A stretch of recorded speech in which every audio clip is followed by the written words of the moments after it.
दिन भर की खबरों में सबसे पहले डालते हैं नजर आज के मुख्य समाचारों पर। संग्रिया मंडी में खरीदे गए गेहूं का एफसीआई नहीं कर रही उठाव, व्यापारी किसान परेशान। कलेक्टर से मिले संग्रिया विधायक व जिला खाद्य व्यापार संघ के अध्यक्ष। कोरोना की संभावित तीसरी लहर को रोकने के कवायद, मास्क नहीं लगाने वाले और सोशल डिस्टेंसिंग की पालना नहीं करने वालों के काटे जाएंगे चालान। कोरोना के कारण अनाथ हुए बच्चों को एनपी स्कूल में दी जाएगी निःशुल्क शिक्षा, नतमली डेली स्कूल सोसाइटी की ली बैठक। अवैध नशे के कारोबार पर रोक लगाने की मांग, एसपी से मिले गांव मकसर के ग्रामीण। अब खबरें विस्तार से। संग्रिया मंडी में समर्थन मूल्य पर खरीदी गई गेहूं का उठाव करवाने की मांग को लेकर व्यापारियों ने शनिवार को संग्रिया विधायक गुरदेव सिंह शाहपिनी और जिला खाद्य व्यापार संघ अध्यक्ष कृष्ण कुमार जैन के नेतृत्व में जिला कलेक्टर नतमली डेल से मुलाकात की। कलेक्ट्रेट पहुंचे विधायक शाहपिनी ने कलेक्टर को बताया कि वर्ष 2021-22 में संग्रिया मंडी में समर्थन मूल्य पर नेफेड एजेंसी की ओर से 21,65,000 गेहूं के थैलों की खरीद की गई। इसमें से भारतीय खाद्य निगम की ओर से अपने गोदामों में 19,62,142 थैलों का उठाव कर लिया गया, परंतु 2,02,858 थैलों का उठाव मंडी प्रांगण में शेष है। इस उठाव के लिए भारतीय खाद्य निगम के अधिकारियों और स्थानीय अधिकारियों को कई बार अवगत करवा दिया गया। 2 दिन पहले मंडी में उठाव के संबंध में एफसीआई की ओर से एक टीम गठित कर संग्रिया मंडी में जांच के लिए भेजी गई। टीम की ओर से 2 फर्मों का निरीक्षण किया गया, जिसमें उनकी ओर से चाहे गए काश्तकारों के दस्तावेज उपलब्ध करवाए गए जो सही पाए गए। अगले दिन 24 को बुधवार को मात्र 2 घंटों में 4 फर्मों के काश्तकारों के दस्तावेज उपलब्ध करवाए और मौके पर संबंधित काश्तकार मौजूद थे। लेकिन टीम दोपहर बाद खाना खाने के बाद हनुमानगढ़ रवाना हो गई और वहां से जयपुर चली गई, जबकि इस संबंध में व्यापारियों को कोई सूचना नहीं थी। विधायक ने बताया कि शुक्रवार को व्यापार मंडल कार्यालय में उनकी उपस्थिति में नेफेड अधिकारी और कार्यकारिणी की बैठक हुई। बैठक में सर्वसम्मति से निर्णय लिया गया कि गेहूं का उठाव 30 जून तक नहीं हुआ तो उसकी जिम्मेदारी खरीद एजेंसी नेफेड की रहेगी। इसके पश्चात अगर उठाव नहीं होता तो धरना प्रदर्शन से होने वाले नुकसान, अव्यवस्था की जिम्मेदारी खरीद एजेंसी नेफेड व प्रशासन की होगी।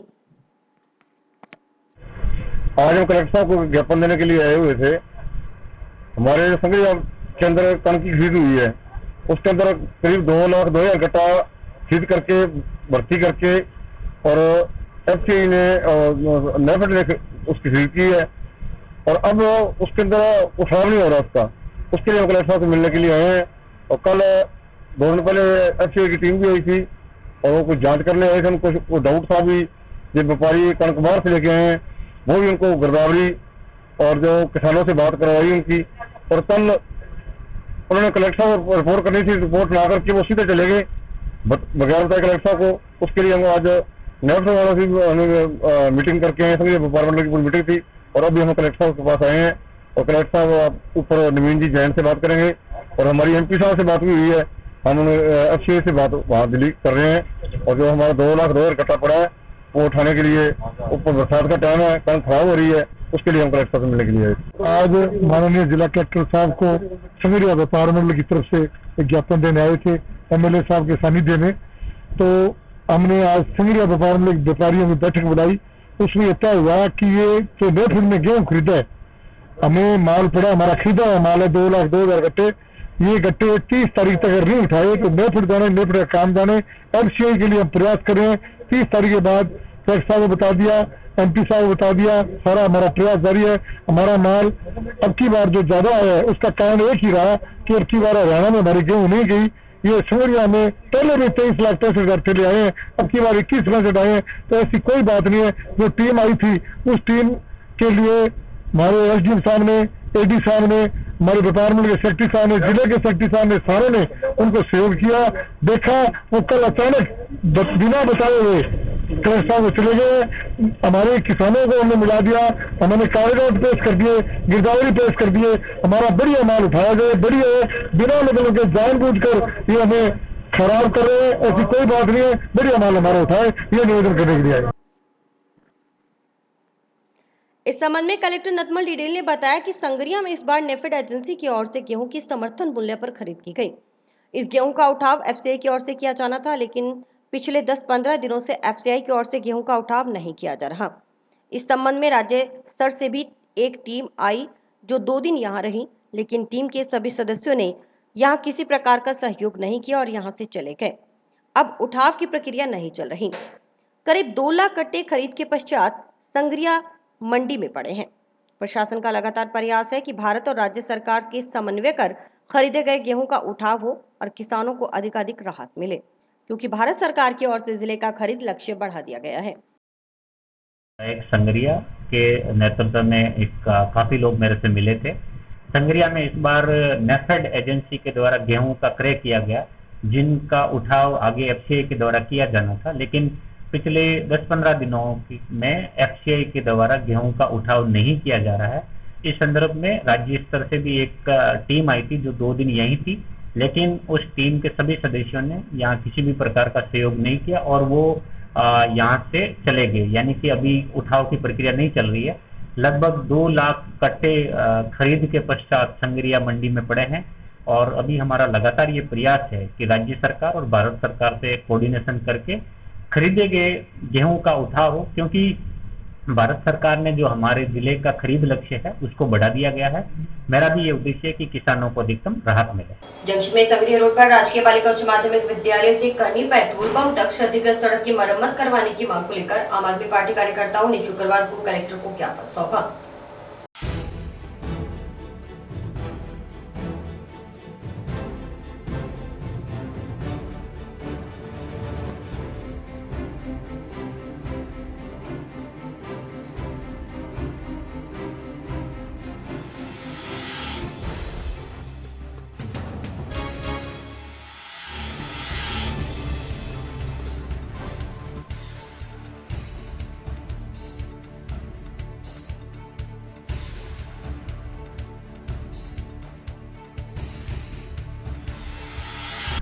हमने कलेक्टर साहब को ज्ञापन दिया है कि इसमें जो संग्रिया से चूना फाटक से होते हुए ये भगत सिंह चौक तक जो मुख्य सड़क है, इसमें गहरे गड्ढे बने हुए हैं और जगह जगह पानी भरा हुआ है।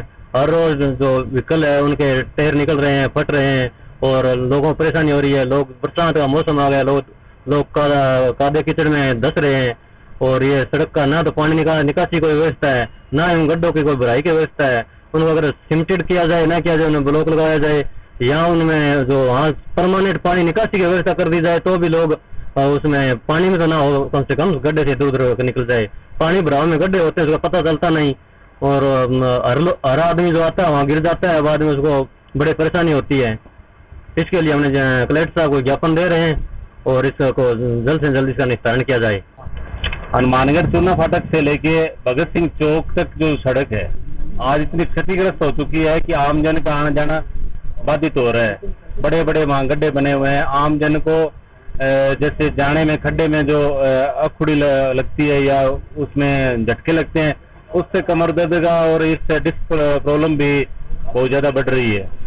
और बरसाती सीजन में तो इस प्रकार से हालत हो जाते हैं कि पता ही नहीं चलता कहाँ गड्ढे हैं और कहाँ वाहन चलाना चाहिए।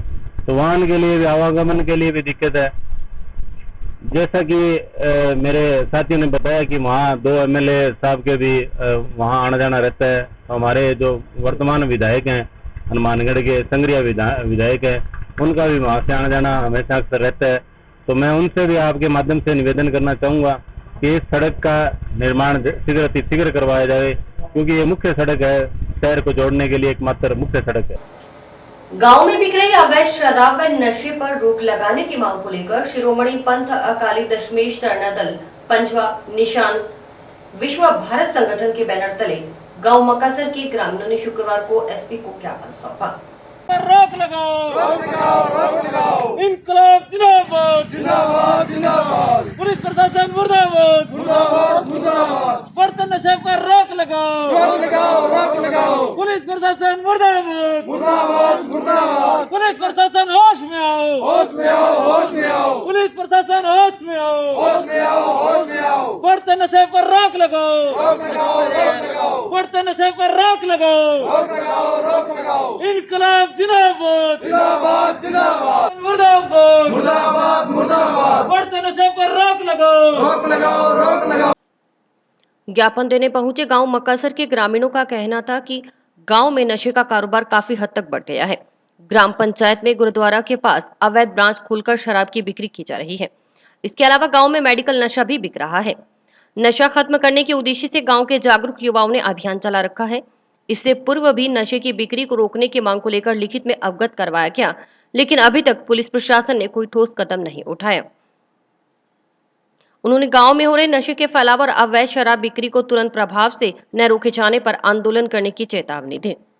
ਸ਼੍ਰੋਮਣੀ ਪੰਥ ਅਕਾਲੀ ਦਸ਼ਮੇਸ਼ ਤਰਨਾਦਲ ਰਾਜਸਥਾਨ ਅਤੇ ਪਿੰਡ ਦੇ ਮੱਕਾਸਰ ਦੀ ਸਮੂਹ ਸੰਗਤਾਂ ਅੱਜ ਐਸਪੀ ਸਾਹਿਬ ਨੂੰ ਗਿਆਪਨ ਦਿੱਤਾ ਹੈ।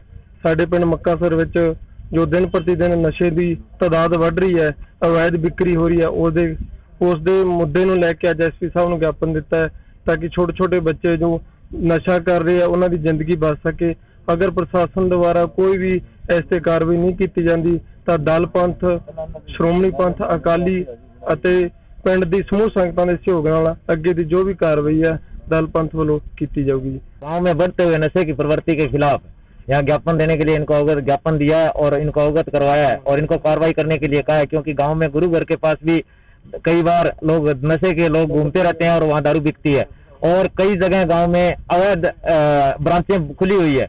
हमारा ये कहना है कि उन ब्रांचों को बाहर भिजवाया जाए और उन पर कार्रवाई की जाए। अगर प्रशासन इस पर कार्रवाई नहीं करता है तो शिरोमणि अकाली दशमेश तरनादल के साथ भारतीय कम्युनिस्ट पार्टी मार्क्सवादी मिलकर और इस आंदोलन को मजबूत करेगी, संपूर्ण ग्रामीणों को साथ लेकर और इस नशे के अभियान के खिलाफ हम एकजुट होकर इसको खत्म करेंगे और प्रशासन अगर इस पर कार्रवाई नहीं करेगा तो प्रशासन के खिलाफ भी आंदोलन करेंगे। इंस्टाग्राम पर फर्जी आईडी बना उसका दुरुपयोग करने का आरोप लगाते हुए एक युवक ने शुक्रवार को जंक्शन पुलिस थाना में मामला दर्ज करवाने के लिए परिवार सौंपा। श्याम सिंह कॉलोनी निवासी दिनेश शर्मा ने बताया कि उसकी इंस्टाग्राम पर दिनेश शर्मा के नाम से आईडी बनी हुई है।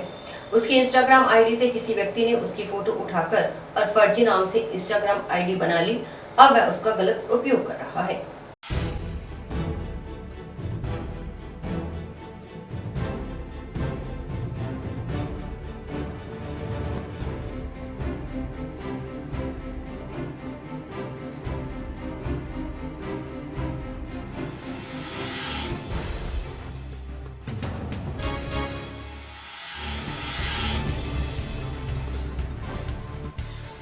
मेरे नाम मतलब फेक अकाउंट बनाया, किसी ने मेरी फ़ोटो उस पर अपलोड कर दी, उस पर गलत घर वालों के मतलब वर्ड्स यूज़ कर रहा है वो, साथ में मेरे को धमकी भी दे रहा है कि अभी तो तू देखी चल क्या होता है। आज मैं पुलिस स्टेशन आया हूँ उसकी कंप्लेंट करने के लिए कि उस पर सख्त कार्रवाई होए। सोनगढ़ फोरलेन पर गांव मक्कासर में डबरी राठान के बीच स्थित टोल प्लाजा पर शनिवार को किसान पंचायत आयोजित होगी। केंद्र सरकार के 3 कृषि कानूनों के खिलाफ जारी किसान आंदोलन के तहत संयुक्त किसान मोर्चा के तले होने वाली किसान पंचायत को लेकर जनसंपर्क किया जा रहा है। मानव उत्थान सेवा समिति की ओर से चलाए जा रहे हरियाली धरती अभियान के तहत शुक्रवार को जंक्शन स्थित जाट कन्या छात्रावास के समय पौधरोपण किया गया। कार्यक्रम की शुरुआत नगर परिषद की मुख्य स्वच्छता निरीक्षक प्रेमलता पुरी, स्वच्छता निरीक्षक जगदीश सिराव, समिति के वरिष्ठ सदस्य लोकराज शर्मा, सुरेश कुमार महिला की ओर से संयुक्त रूप से नीम का पौधा लगाकर के गए। समिति अध्यक्ष लादू सिंह भाटी ने बताया कि समिति सदस्यों की ओर से इस वर्ष अब तक आमजन के सहयोग से 200 नीम के पौधे में ट्री गार्ड लगाए जा चुके हैं। इनकी निरंतर देखभाल भी की जा रही है। समिति की ओर से अगस्त माह तक 500 पौधे में ट्री गार्ड लगाने का लक्ष्य निर्धारित किया गया है। इस लक्ष्य को जल्द ही पूरा कर लिया जाएगा। भाटी ने बताया कि आज नीम, पीपल आदि प्रजातियों के 11 पौधे में ट्री गार्ड लगाए गए। मुख्य अतिथि प्रेमलता पुरी ने समिति सदस्यों की ओर से पर्यावरण संरक्षण के लिए भयंकर सर्दी और तपती गर्मी में निस्वार्थ भाव से किए जा रहे कार्य की प्रशंसा करते हुए इस नेक कार्य में हर संभव सहयोग का भरोसा दिलाया। मानवतान सेवा समिति का धरती माता हरियाला अभियान के तहत आज हमने जाट कन्यावास छात्रावास और स्वामी केशवानंद ट्रस्ट के सामने 11 पौधे में ट्री गार्ड लगाए। अभी तक इस वर्ष हमने समिति के सभी सदस्यों के और जन सहयोग से 250 ट्री गार्ड हम नए लगा चुके हैं। अभी अगस्त माह से पहले हम 500 ट्री गार्ड नए उससे पौधारोपण करेंगे। हाँ, जिन किसी की हमारे पर्यावरण साथियों का या कोई भी अपने जन्मदिन पर हमारे साथ पौधारोपण करना चाहे, जन्मदिन, विवाह की सालगिरह या अपने पूर्वजों की स्मृति में भी अगर पौधारोपण करना चाहे तो हमारे सहयोग से वो कोई पौधारोपण कर सकता है, जिससे अधिक से अधिक पेड़ पौधे लगाए जा सकें। जंक्शन स्थित नेशनल पब्लिक स्कूल सोसाइटी की बैठक शुक्रवार को जिला कलेक्ट्रेट सभागार में संरक्षक जिला कलेक्टर नथमल डेल की अध्यक्षता में संपन्न हुई। बैठक में विद्यालय चेयरमैन एसडीएम कपिल यादव, निदेशक अजय कुमार गर्ग, प्राचार्य जसविंदर सिंह सोढ़ी सहित विद्यालय के अध्यापकों ने हिस्सा लिया। सोसाइटी संरक्षक जिला कलेक्टर नथमल डिडेल ने विद्यालय के सभी अध्यापकों से चर्चा करते हुए विद्यालय में शिक्षा की गुणवत्ता को बेहतरीन बनाने के लिए चर्चा की और सुझाव लिए। कलेक्टर ने समस्त स्टाफ को बच्चों की प्रतिभा के अनुसार उन्हें खेलों से जोड़ने, प्रतिभावान बच्चों के लिए उचित मार्गदर्शन के लिए प्रेरित किया। कलेक्टर ने कहा कि नेशनल पब्लिक स्कूल की ओर से पूर्व में शिक्षा के क्षेत्र में बेहतरीन आयाम स्थापित किए गए हैं। उसी तर्ज पर वर्तमान व भविष्य में भी क्वांटिटी की बजाय क्वालिटी एजुकेशन पर ध्यान दिया जाए। कलेक्टर डिडेल ने कहा कि प्रत्येक छात्र की अध्ययन प्रगति का आंकलन करना शिक्षक की प्राथमिक भूमिकाओं में से एक है। कक्षा में छात्रों के नियमित और निरंतर मूल्यांकन से अभिप्राय बच्चों और माता पिता को प्रतिक्रिया देना, शिक्षक को प्रतिक्रिया और बच्चों के बीच अध्ययन समस्याओं के समाधान के लिए हल निकालना है। उन्होंने कहा कि विद्यालयों का विभिन्न आयामों में निरंतर मूल्यांकन किए जाने की आवश्यकता है ताकि सुधार की आवश्यकता का समावेशन किया जा सके। कलेक्टर ने अभिभावकों व शिक्षकों की मासिक बैठक में विद्यार्थी के अध्ययन के मूल्यांकन करने के भी निर्देश दिए। बैठक में विद्यालय निदेशक अजय गर्ग ने कलेक्टर को विद्यालय की शैक्षणिक गतिविधियों की जानकारी दी। चेयरमैन एसडीएम कपिल यादव ने कोविड महामारी के दौरान जिन बच्चों के सिर से माता पिता का साया छिन गया, उन्हें विद्यालय की ओर से निःशुल्क शिक्षा देने के लिए विद्यालय को निर्देशित किया। इस पर विद्यालय निदेशक अजय गर्ग ने कहा कि जिन बच्चों के अभिभावक कोरोना के कारण नहीं रहे, उन्हें विद्यालय निःशुल्क शिक्षा देगा। एनपीएस स्कूल के आधुनिकीकरण व एनपीएस स्कूल को शिक्षा जगत में नए आयामों तक पहुंचाने की कड़ी में माननीय संरक्षक जिला कलेक्टर हनुमानगढ़ द्वारा कलेक्ट्रेट सभागार में एनपीएस स्कूल के सम्मानित शिक्षक गणों की एक बैठक आयोजित की गई, जिसमें से हमारे स्कूल के चेयरमैन एसडीएम साहब भी उपस्थित रहे। इसके अंदर कोविड-19 के तहत बच्चों के अध्यापन और शिक्षण व्यवस्था को लेकर विस्तृत चर्चा की गई। स्कूल को आगे बढ़ाने के लिए, स्कूल के उत्थान के लिए सभी टीचरों से विस्तृत चर्चा के दौरान सभी प्रकार के सुझाव लिए गए। इसके अंदर कलेक्टर साहब ने निर्देशित किया गया भी अपने को क्वांटिटी की बजाय क्वालिटी एजुकेशन पे ध्यान देना है। बच्चों के साथ, बच्चों के पेरेंट्स के साथ हर जिम्मेवारी को अच्छी तरह से निभाना है। स्कूल में किसी प्रकार का किसी के साथ भी कोई भेदभाव नहीं रखा जाएगा और स्कूल को पढ़ाई के क्षेत्र में, शिक्षा क्षेत्र में बहुत ही ऊंचाइयों पर ले जाया जाएगा। कलेक्टर साहब ने अपने पूर्ण रूप से सहयोग देने का वादा किया है और हमारे द्वारा भी कलेक्टर साहब को आश्वासित किया गया है भी हम इस एनपीएस स्कूल को पुरानी बुलंदियों पर ले जाने के साथ साथ नए आयाम शिक्षा के अंदर स्थापित करेंगे और उनके द्वारा कोविड-19 के अंतर्गत जिन बच्चों के ऊपर माता पिता का साया छिन गया है, उनके लिए पूर्ण रूप से शिक्षा फ्री कर दी गई है। हमारी ओर से कलेक्टर साहब, एसडीएम साहब और शिक्षक गणों का यहाँ पहुंचने पर हार्दिक शुभकामनाएं। धन्यवाद। क्षेत्र पर शुक्रवार को लगातार तीसरे दिन मौसम की मेहरबानी रही और दोपहर के समय शुरू हुआ बारिश का सिलसिला शाम तक चला। कहीं हल्की तो कहीं मध्यम बारिश दर्ज की गई। इससे पहले गर्ज के साथ आसमान में दोपहर को ही बादल बनने शुरू हो गए। फिर पहले हल्की बारिश हुई, दोपहर बाद मेघ जमकर बरसे। लगातार तीसरे दिन बारिश का दौर जारी रहने से गर्मी से परेशान लोगों को राहत मिली है। जिले में कई जगह ओलावृष्टि के भी समाचार हैं। तेज हवा के साथ बारिश का दौर चला।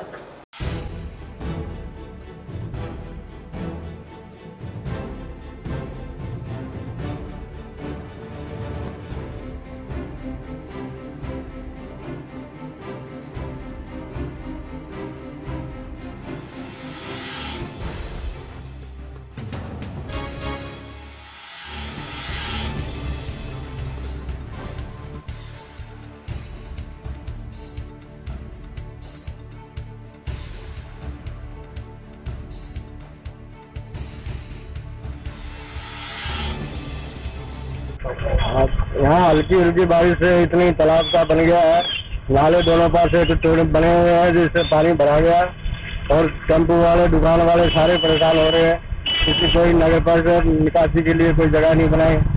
और तो भी क्या कह सकते हैं, इधर सारे यानी कि परेशान हो रहे हैं, दुकान वाले, टेम्पो वाले, आम जनता सब परेशान हो रहे हैं। स्थिति लगातार काम चल नहीं रहा, बीच में काम एक दिन चल रहा है, 3 दिन काम बंद हो रहा है, जिससे दुकानदारों को बहुत परेशानी हो रही है। काम सारा रुका हुआ है जी। बारिश से पानी और ज्यादा भर रहा है, जिससे काम की रफ्तार पहले धीमी है, वो और ज्यादा धीमी हो रही है। बहुत ज्यादा समस्या है, कस्टमर का आना बहुत ज्यादा मुश्किल हो रहा है। कोविड की दूसरी लहर के दौरान हुई जनहानि से सीख लेते हुए जिला प्रशासन संभावित तीसरी लहर के आने से पहले ही सतर्क हो गया है। कोविड की संभावित तीसरी लहर से निपटने के लिए जहां प्रशासन की ओर से अभी से आवश्यक संसाधन जुटाने शुरू कर दिए गए हैं, वहीं लापरवाह लोगों के खिलाफ भी प्रशासन सख्ती के मूड में नजर आ रहा है। इसके लिए अब फिर से कोविड प्रोटोकॉल की पालना न करने वालों के चालान काटे जाएंगे।